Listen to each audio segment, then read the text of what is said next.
Hey, I found this in the car. Huh? I said, holding up an earring I had found inside the car to my husband, David, who had just returned from work. David stared at the earring for a moment, his face momentarily showing recognition. Oh, maybe my colleague from work dropped it when I gave a ride. Didn't you say you were going golfing with your boss last Sunday? Yeah, I did. Why? The GPS history in the car was set to a resort town in Colorado. I pointed out, to which David looked surprised. Cheating again. I want a divorce. I suddenly declared. David's face showed shock for a moment, then he angrily retorted. What? Fine, but take the girls with you. No child support, though. I was planning to take Marilyn and Karen with me. A part-timer like you can take care of twin daughters? I'll manage. I could let the divorce talk slide if you apologize now. David taunted, laughing as if he was making fun of me. It seemed he thought I was hastily demanding a divorce. I'll never take it back. Fine. Then you agree to my terms of no child support and no division of assets. Yes, that's fine. When I agreed with a strong nod, David smirked. Then take the kids and leave. This apartment is in my name. All right. Just give me time to prepare for the move. I decided to divorce David and began preparing to move with my daughters. On the last day. Don't ever contact me again. Even if you struggle, I won't help you. All right. With a final sarcastic remark, David slammed the door shut. However, he would later frantically call me, unable to handle the situation. My name is Susan Townsend, 36 years old. I live a seemingly ordinary life with my husband, David, 2 years my senior, and their twin middle school daughters, Marilyn and Karen. But I have a secret problem. David's chronic infidelity. Another woman's perfume again. I thought while doing laundry, smelling perfume on David's shirt. I didn't use perfume, and my daughters, still too young, didn't either. The scent indicated someone else was getting intimately close to David. Such incidents occurred several times a month. Hey, David. What's up? I smelled a woman's perfume on your shirt. What? David nervously avoided eye contact.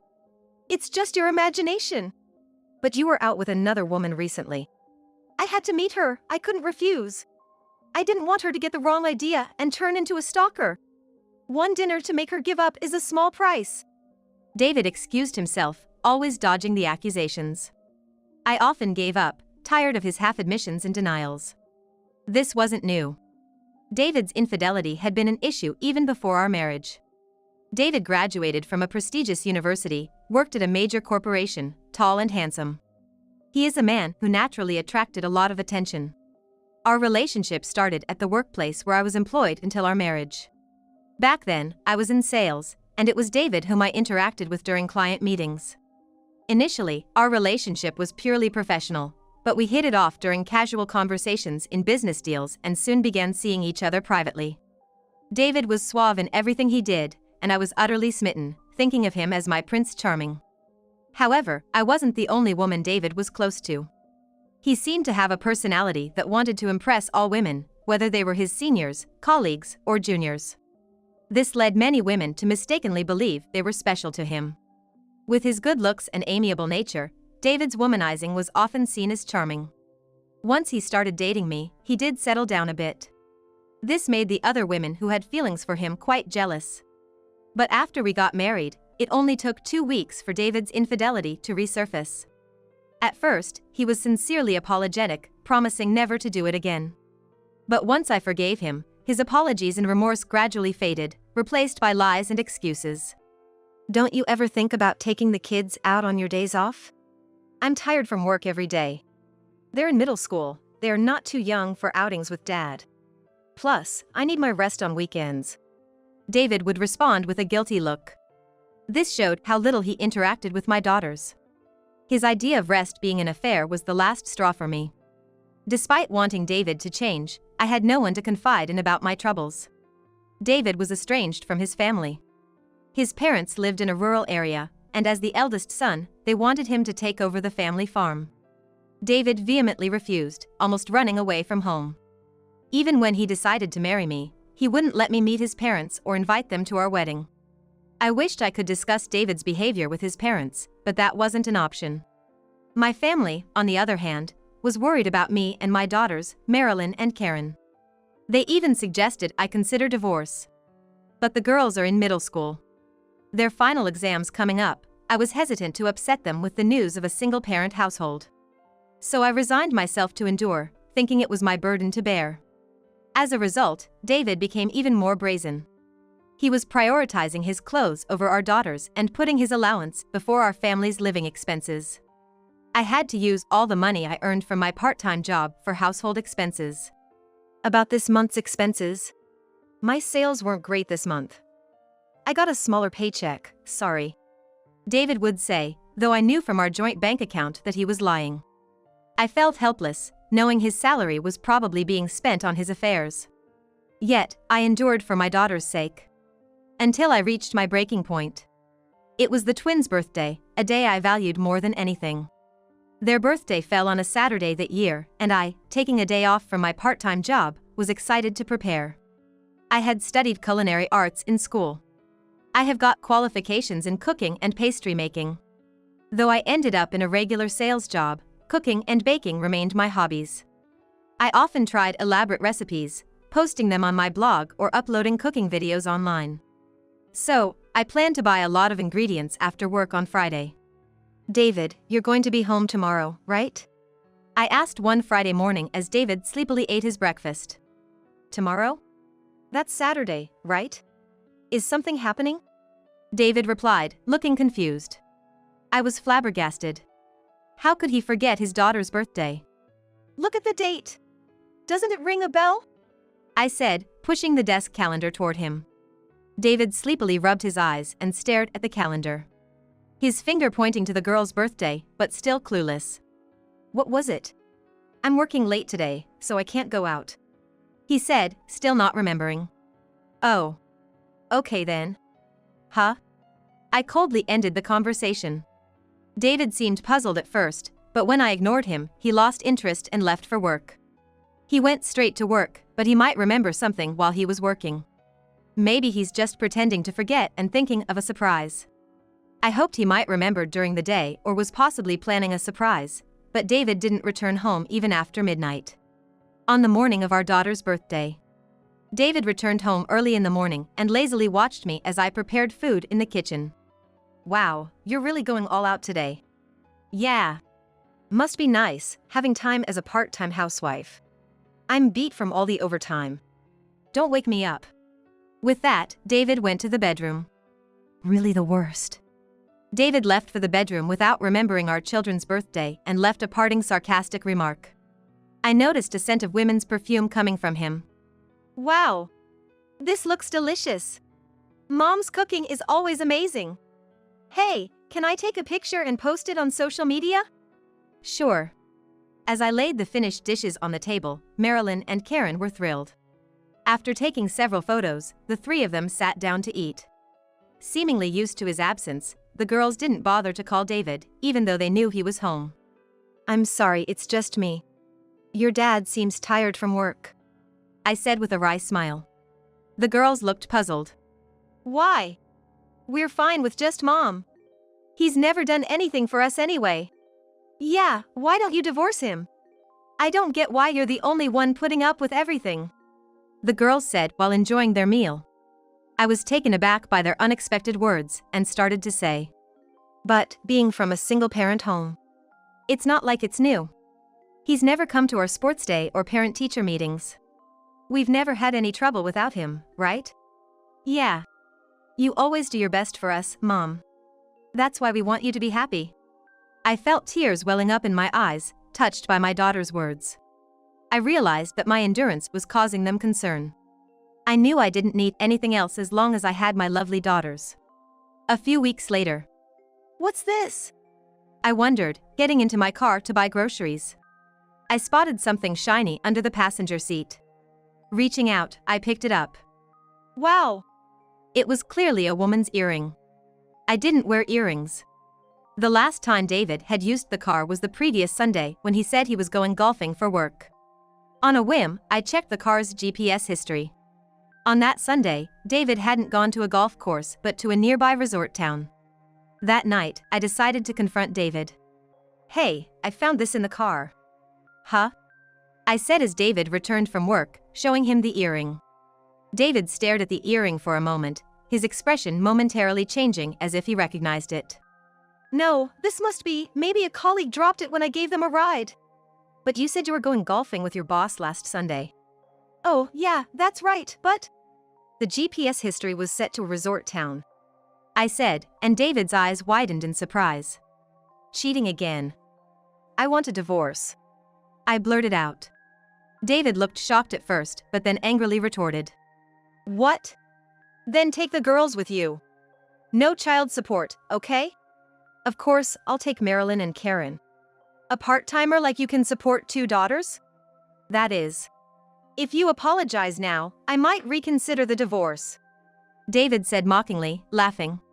As if he thought I had impulsively brought up divorce. But I had made up my mind when David neglected our children's birthday. "I'll never take it back." "All right then. So you agree to my terms of no child support and no division of assets, right?" "Yes, that's fine with me." I nodded firmly, and David smirked triumphantly. "Then take the kids and get out of here fast. This apartment is rented in my name, remember?" "All right. Just give me time to prepare for the move." And so, I decided to divorce David and began preparing to move out with my children. Then, on the last day, "Don't ever contact me again. Even if you're struggling, I won't help you." "All right," I replied, and David left with a sarcastic remark, slamming the door behind him. A month later, my kids and I were enjoying a very peaceful and happy life. Then, one day, "Wow, what's this?" After finishing my part-time job, I was shocked to see a barrage of missed calls on my phone. It was all from David. While I was immersed in the crazy incoming call history, I received another call from him and my smartphone began to vibrate. Staring at the screen, indecisive about answering, my phone kept ringing. Realizing he would keep calling until I answered, I reluctantly tapped the call button. "Hello?" "Hey, Susan. Why aren't you answering your phone?" David yelled from the other end. I replied coolly. "I was at work, and why should I even answer your calls anyway?" "You should. There's a huge withdrawal from my account. You must have done something." "What?" David blurted out in a rush. I asked how much was withdrawn, and when David told me, I knew exactly what it was. "It's the rent and utilities." "Rent and utilities?" Forgot the apartment was a rental? "No, but it wasn't withdrawn before." "That's because it used to come out of my account." "You mean I'm paying this much every month?" "Of course." I was amazed at David's surprise. I had managed our finances with the little money David gave me and my income. All the payments, including rent and utilities, were made from my account. Before the divorce, I changed everything to David's name, including the account for the withdrawals. David had only been aware of his spending on leisure, so the sudden large withdrawal surprised him. However, it makes sense if he thinks about it a little. It was something he could have figured out with a little thought, hardly a reason to call me in such a panic. "Got your answer? We're done here, right?" "Wait. I didn't realize the rent was so high. I don't have much savings." "Well, that's what happens when you squander your money on other women. You made your bed." "What about you? You can't make much from a part-time job, right? How are you and the kids managing? You can still come back, you know," David said. I sighed, amazed he was still saying things like that.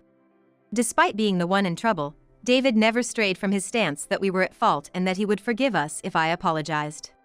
His pride was sky-high, and it was embarrassingly outdated. "Don't worry about us. We're doing just fine without you." "What? How come?" "I don't owe you an explanation. Goodbye." "Hey!" I hung up as David continued to ramble on the other end. I truly thought he was hopeless. But David hadn't given up yet. The day after the barrage of calls from him, I was leaving my part-time job when I found David waiting outside my workplace. "What, are you stalking me now?" "No. Don't you care at all seeing me like this?" When I said this while stepping back a bit, he yelled in anger. David, with a large gauze on his face, bandages wrapped around his arm, and a cast on his leg, looked like someone seriously injured. I think it looks painful, but so what? Don't you have any compassion? I don't want to hear that from a serial cheater.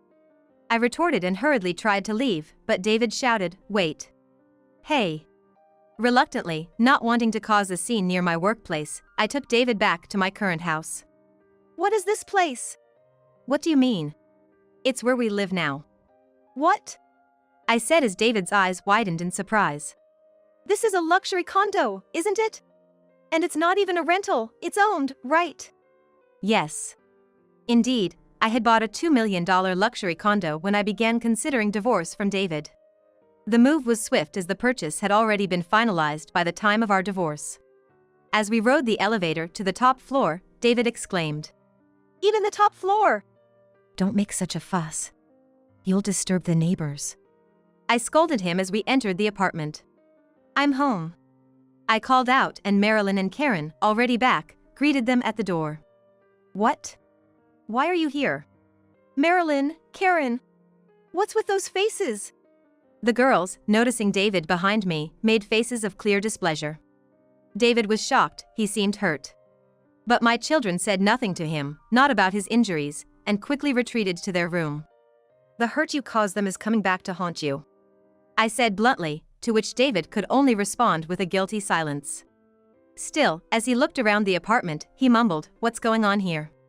"All this furniture looks so expensive. And what's with this kitchen? It's like a studio." "It is a studio." "What? You seem to think I'm just a part-time employee who can't make more than $2,000 a month, but actually, I'm earning more than 10 times what you make now." "What?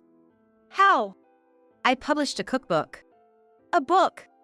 Yes, I had attended culinary school in my student days and was skilled in cooking and baking. It all started with elaborate dishes and cakes I made for my children's birthdays, which went viral when the girls posted them on social media. My blog, initially for personal records, skyrocketed in views, making me a highly popular blogger. I saved the ad revenue, started posting cooking videos on my children's suggestion. I eventually received an offer to publish a cookbook. The ad revenue and royalties allowed me to live in a luxury apartment and raise my 2 children comfortably. I get tired if I stay at home cooking all the time. I continued my thrice-weekly part-time job at the supermarket. At the checkout counter at the supermarket, I check out to observe what other women bought.